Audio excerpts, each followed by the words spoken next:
I do want to start by going back a little bit about something I said, and I kind of this morning, late after my quiet time didn't have anything to do with great relationships or anything else like that. But I wanted to actually the resurrection of Jesus. Actually, in small talk. So I wanted to give some more context to something I said to you, and I agree with this, but I just want to give you a little bit more context. I'm going to make sure we're rolling here.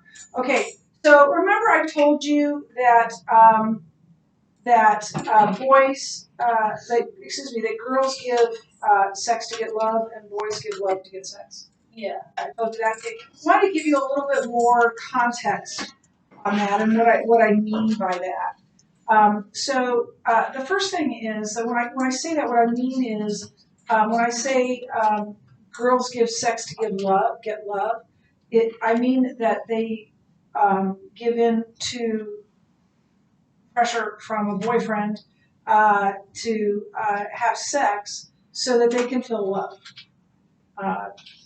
That's not love, by the way, but most, especially young girls, don't realize that. And then when I say that boys give love, and in my book it's in quotation marks both times, to get sex, they'll say things and do things to try to pressure a girl into sex. If you really love me, listen, if anyone says that to you, if any boy ever says to you, whatever comes next, say no. I don't care what it is. Because that's not love. What if just get me a glass of water? Well, that's probably a joke. Yeah, that's probably it. You really love me, you get me water. Yeah. No, because if you look at 1 Corinthians 13, love does not coerce. Love does not manipulate. Love does not, love looks out for the one loved. Love protects. If he really loves you, he won't pressure you to do something that you don't want to do, or that at very least that you know you shouldn't do. That's not love. He doesn't love you. I would, if a boy said that to me, not only would I say no, I would say goodbye, because he's wanting to gratify himself, and that's not love. Which is part of why, gentlemen, I am so not harsh, but passionate with you about don't play with girls. Don't tell her things you don't mean. Will it hurt if he says I love you and you don't say I love you back? Yes. But at least you won't be or leading her on. So don't play around with her heart. So that's what I mean. And who wins in that scenario? You say no one, but I feel like the guy wins. Yes. Okay. Yeah. Because yesterday you said no one. Oh, sorry. I didn't know I said that. No, yeah, he gets exactly what he wants. Yeah. The girl doesn't get love. She might get a venereal disease, but she doesn't get love. I'm sorry, I'm channeling Shelley Donahue at this point. Yeah, it's on YouTube. Don't get it. I'll apologize, Mr. Hood, if I ask you. I used to that. What day is the? But but he gets what he wants. She doesn't get love because that's not love. So I wanted to kind of just relitigate that a little bit. But here's the thing. What I want for you is, in a sense, what I have, and what I want is you not to have regrets. Now, there's no way to have no regrets at all in life. You're going to regret a lot of things. I regret that I regret, I wasted I love you on a 9th grade boy. But he said I love you, and he didn't love me either, but I certainly didn't love him. I am the only woman that Jeff has ever said. When he said I love you to me, it was the first time he said that to me. Do you know how much I wish that, how special that is to me, and how much I wish I had said I love you to another? Yeah. That was his mom. Not like his mom. I love you. The question. I love you romantic. Oh, okay. So, yes, I love him too. So yeah, you will never regret things you didn't do. So yeah, be careful. And then be satisfied in God. Look, if you don't have a girlfriend, if you don't have a boyfriend, if you do have a girlfriend, if you do have a boyfriend, our first relationship, our most important love relationship is our relationship with God. And that needs to be right before a relationship can be right. So be satisfied with Him. And I told you that I had to reach a point at age 24 that I was satisfied in Him, and I would have a relationship with Him and go where He called me and whatever else, whether or not I ever got married. And I meant it. I'm grateful that God brought Jeff into my life. Well, I'm going to hear a funny story. Yes, please. This has nothing to do with anything, but I just thought, well, 2 funny stories. The first one's real quick. So I think you know that I met Jeff at the church. My parents had changed churches, and the first time I went there, he was ushering. I've told you this, right? Yeah. And I turned to my sister and said, "Who is that?" And she said, "That's Jeff Keyser." And I said, "Is he married?" I said, "I don't think so." And he was cute. And he was in church. So my sister and I don't know, sometime later, we're in my Honda Accord, my 1980 Honda Accord that was the ugliest color of brown you could ever see. Then we're driving down, we're like right about to Avery Road, which is the church where we met. And we were on Bellevue Boulevard. And I say, "Megan Keyser, you like that name for a little girl?" What's the other one? It wasn't Joshua. I'll just say Joshua. We actually did have Joshua, but I think it was something else. Joshua Keyser, do you think that's a good name for a boy?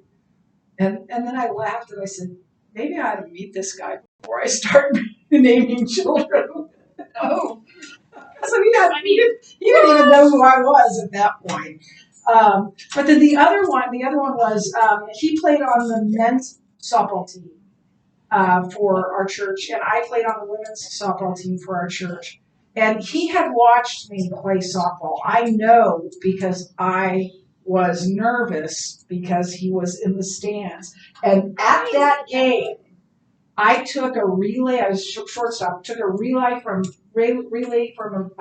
beyond second base. Turned, pegged that puppy right into the catcher's mitt, and out. I mean, and everybody went crazy, right? He does not remember ever watching me play softball. He knew who my older sister was. He knew who my 2 younger sisters, and he knew there was another daughter in Colorado. That's all he knew. So I was like, seriously, you don't remember? So anyway, but he did come to know who I was through softball because we were practicing at a park in Bellevue off of Harrington. I can't remember the name of it now, but not far from where we live now. And we were practicing, and the men were warming up to practice after us. And he was playing catch with the pastor's son, who was about 6, 7 years old. That's Oh. Yeah, maybe 5 or 6 years old. But the son threw the ball over the fence, and I happened to be playing first base at the time. And so I picked it up, and I threw it back to Jeff. And he said, "Thanks, Amy." And I said, "Sure." And I go home and I run into the house and I say, Jeff Keyser and I said our first words to each other. And they said, what did he say? What did he say? He said, thanks, Amy. And I said, sure. Sure. Yeah. And my brother-in-law said, you got to be careful saying that to men. That's not. Can't just But say that. my thing was like, he knew my name. He knew who I was. And within a couple of weeks, he asked me out. But yeah, that has nothing to do with anything. But I do want for you that kind of freedom and love and trust that you have in someone when you know that that person has reserved themselves for you and you for them. I just think it works better that way. So be satisfied in God. Let Him write your love story. And sometimes I think it's a temptation for us to take the pen or the keyboard or whatever we're writing with away from God and say, look, I just want to add a little something. That can be dangerous. So let's talk about accountability. I want you to think about the idea of finding an accountability partner, especially if you are in a dating relationship, and especially if you're having temptations in that dating relationship. So you need to find an accountability partner, and that accountability partner most likely needs to be older than you. And definitely needs to be more spiritually mature, or as spiritually mature if you're very spiritually mature, spiritually mature teen, as spiritually mature as you are. And you need to ask them to keep you accountable. And then you need to let them keep you accountable. So I'm going to give you a very recent true story in my life. I have an accountability partner. I had a wake-up call, an epiphany, really, almost a month ago. I got a text from my daughter that her best friend's mother, and they used to live down the street from us, and our families were very close, and the girls are best friends, have been since they were 5 years old. And her mother, my daughter's best friend's mother, was in the ICU clinic. She had been coughing up and throwing up blood. And they took her to the ER, and they couldn't stop the bleeding. Downtown. And they were able to put bands in her lungs to try and stop the bleeding. But they said, first of all, they said she might not make it. And if any of those bands break, she won't. So she was basically in an induced coma for several days. The whole reason for this is that she has been an alcoholic and has never been able to. When she came to and when she was able to think it, she even downplayed her own. I drink every now and then, to the doctor. And the doctor finally, after speaking to her family, looked her dead in the eye and said, if you take another drink, you will die. And I had an epiphany. I'm not alcoholic. And I am unhealthy. And I have a heart condition that I need to take care of. So I called Mrs. And I said, I need you to hold me accountable. I need you to ask me every day if I walk in the treadmill. I need you to ask me every day when I walk in the treadmill. And she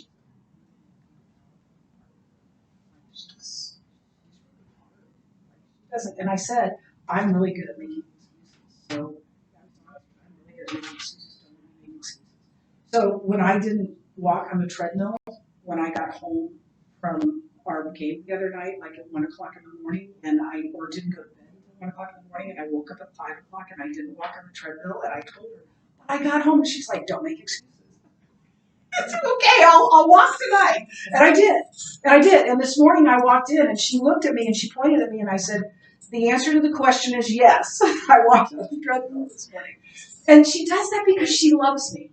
And I hate it when she calls me on my excuses. But she's doing it because she loves me. We've known each other a long time, almost 20 So find someone who's willing to love you enough to tell you things you don't want to hear, and to hold you accountable. And it's working. And my cardiologist is thrilled because I lost 10 pounds. I'm like, great, I lost 10 pounds. I need to lose a lot more. And my blood pressure was lower than it's ever been. It was like, I don't know, 62 or something like that. It was great. Yes. How far do you have to walk on the treadmill each day? How far do I walk? Yeah, like how far? I how walk long? until my right knee says, if you do this, I am going to kill you. So that can be anywhere from 15 minutes to an hour. And I can, like, if I have time, How far? I can sit down for a little bit and then get back on it. I've done that before too, like especially on the weekends. How far is that typically? I don't know. The treadmill tells me, but I just go with time. Okay, fair And enough. I listen to worship songs. It's really fun. I just listen to songs. You still go swimming? Only in the summer because that's the yes, you saw me. So Only once. I tell people that my rule for swimsuits is the same as my rule for karaoke. Only on vacation, never in Nebraska, never when someone in my real life would see me, because if someone in my real life saw me, I'd have to quit my job, and I love my job. Now, I stole that from a writer that used to write for the World Herald. But yeah, it's no longer a secret that I swim in the summer. Yes. EV restroom. No, Addie. Hold it. I thought you were going to ask me another embarrassing question. But I'll swim next summer because I prefer swimming to anything else. I enjoy swimming. I can swim for like an hour and a half. I really enjoy it. So yeah, I'm going to swim. Haven't drowned yet. So find an accountability partner that's more mature than you, more spiritually mature than you, probably older than you, that you trust, and that loves you. Loves you enough to hold you accountable. And choose someone that will ask you tough questions, and that will have your best interest in mind. And then you need to be completely honest, because if you're not, I was with my cardiologist many times. Oh yeah, no, I've cut out salt, sure. No, I haven't. You've got to be completely honest. And Anne knows me well, Mrs. Essen knows me well enough that she'll know when I'm lying if I'm lying. So, yeah. So your first order of accountability is to God. No one can rely on someone else to direct their spiritual life. You can have a great youth pastor, you can have a great pastor, you can have great parents. I had all of that. But you're responsible, especially at this point, right? You're 17, 18 years old. And you think but you are responsible for your spiritual life. Have an accountability partner, but more importantly, be accountable. And I don't think you'll ever regret the time you spend with God. I can't not do that. And Mrs. Essen knows that. I'm not giving up my quiet time. I'll give up my brain games, but I'm not giving up my quiet. And she asked me that. She was like, "You didn't walk this morning?" I did one. What's a brain game? You could do your brain games like Wordle, Waffle. Oh, okay. I do a bunch of them. Yeah. So what? You could do your brain games while you're walking. I can't because I have to hold on. Especially because sometimes I set it at the number, and then if you want to go higher than the number, like it's 1 through 10 or something up there, and so I put 1, and I think I put like a 9 or something, and or an 8, and so it's like a 1.8, and sometimes I want to go slower or faster, and instead I go up and I hit the 8. So now it's like, I'm literally like, no, but I have to hang on because I might fall off, and that would be bad. That's too much pain. Yes. And I have a fall. I don't want to. So yeah, I need to. I do take my hands off a little bit, but mostly. So your first order of accountability is between you and God, And no one else is responsible for your spiritual life, for your spiritual growth.